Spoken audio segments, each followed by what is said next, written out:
আসসালামু আলাইকুম। বিনোদন বাংলায় আপনাদের সবাইকে অনেক অনেক শুভেচ্ছা। ৪৮টি দল নিয়ে ফিফা বিশ্বকাপের লাইন আপে সর্বশেষ ইরাক ৪৮ নম্বর দল হিসাবে ২০২৬ ফিফা বিশ্বকাপের চূড়ান্ত পর্বে স্থান পায়। তারা প্লে অফ ম্যাচে বলিভিয়াকে ২-১ গোলে পরাজিত করে ৪০ বছরের অপেক্ষার অবসান ঘটিয়ে অবশেষে ২০২৬ অনুষ্ঠিত ফিফা বিশ্বকাপ ফুটবলের চূড়ান্ত পর্বে খেলার যোগ্যতা অর্জন করে। এটি দ্বিতীয়বার, প্রথমবার তারা ১৯৮৬ সালে বিশ্বকাপ খেলার যোগ্যতা অর্জন করে। ইরাককে মেসোপটেমিয়ার সিংহ বলা হয়ে থাকে।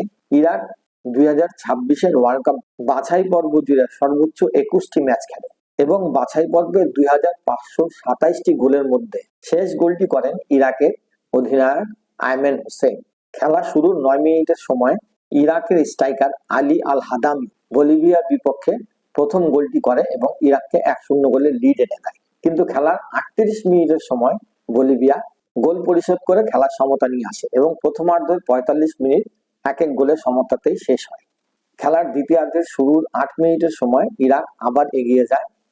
ইরাকের অধিনায়ক আয়মান হোসাইন দ্বিতীয় গোলটি করেন এবং এটা ছিল বাছাই পর্বের সর্বশেষ গোল। তার মানে ২৫২৭তম গোলের ২৫২৭ নম্বর গোলটি ছিল এবং বলতে পারেন এই গোলটি একটি ঐতিহাসিক গোল ছিল, কেননা এই গোলের মধ্যে দিয়ে ইরাক ২০২৬ ফিফা বিশ্বকাপে খেলার যোগ্যতা অর্জন করে এবং এই গোলটিকে বলতে পারেন একটা যুগান্তকারী গোল, কেননা ১৯৮৬ সালে ইরাক যখন প্রথমবার বিশ্বকাপ খেলে সেটা ছিল মেক্সিকোর মাটিতে এবং এইবার তারা যে কোয়ালিফাই করলো বলিভিয়াকে ২-১ গোলে পরাজিত করে, সেটাও ছিল মেক্সিকোর মাটিতে। তার মানে ইরাক তাদের দ্বিতীয়বারের মতো বিশ্বকাপ খেলার টিকিটটা নিশ্চিত করলো এই মেক্সিকোর মাটিতেই। ৩০ বছর বয়সী আয়মান হোসাইন ইরাকি অধিনায়ক। তিনি ইরাকের হয়ে এই পর্যন্ত ৮৯টি ম্যাচ খেলেছেন এবং ৩২টি আন্তর্জাতিক গোল করেন। আমরা যদি বর্তমান সময় থেকে ৩৫ থেকে ৩৬ বছরের পেছনে যাই তাহলে আমরা দেখতে পাবো প্রাক্তন রাষ্ট্রপ্রধান সাদ্দাম হোসেন, তার মৃত্যুর পর থেকে ইরাক একটা উত্তাল অবস্থার মধ্যে দিয়ে কাটাচ্ছে। বলতে পারেন যুদ্ধ বিধ্বস্ত একটি দেশের জন্য এটি অত্যন্ত আনন্দের একটি মুহূর্ত এবং ইরাক এই প্লে অফ ম্যাচ খেলার জন্য যতটুকু প্রস্তুতি দরকার ছিল সেই প্রস্তুতি তারা নিতে পারে নাই, কারণ বর্তমানে মধ্যপ্রাচ্যে যে অস্থিরতাটা চলতেছে, যে যুদ্ধটা চলতেছে, এই যুদ্ধের কারণে তাদের প্রস্তুতিতে যথেষ্ট ব্যাঘাত ঘটে। বিশেষ করে তারা যখন প্লে অফ ম্যাচ খেলার জন্য যায় তারা কিন্তু বাই এয়ারে যেতে পারেনি।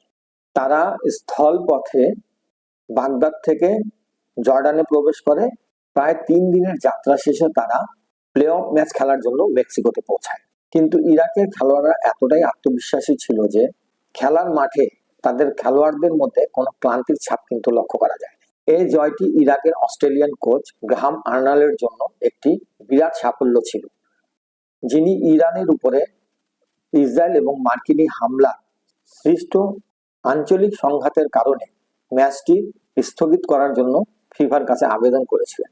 কিন্তু ওয়ার্ল্ড কাপটা একেবারে দোরগোড়ায় চলে আসছে, এখন আর কোনোভাবেই ম্যাচ পেছানোর সুযোগ ছিল না, যার কারণে ইরাককে নির্দিষ্ট সময়ের মধ্যেই ম্যাচটাকে শেষ করতে হয় এবং প্লে অফ এই ম্যাচের বলিভিয়া এবং ইরাকের মধ্যে যেই দলই কোয়ালিফাই করবে তাদের জন্য পূর্ব থেকেই গ্রুপ নির্ধারণ করা ছিল। সেই গ্রুপটা ছিল গ্রুপ আই এবং এই গ্রুপ আইতে ইরাক প্রতিপক্ষ হিসাবে পাচ্ছে ফ্রান্স, সেনেগাল এবং নরওয়েকে।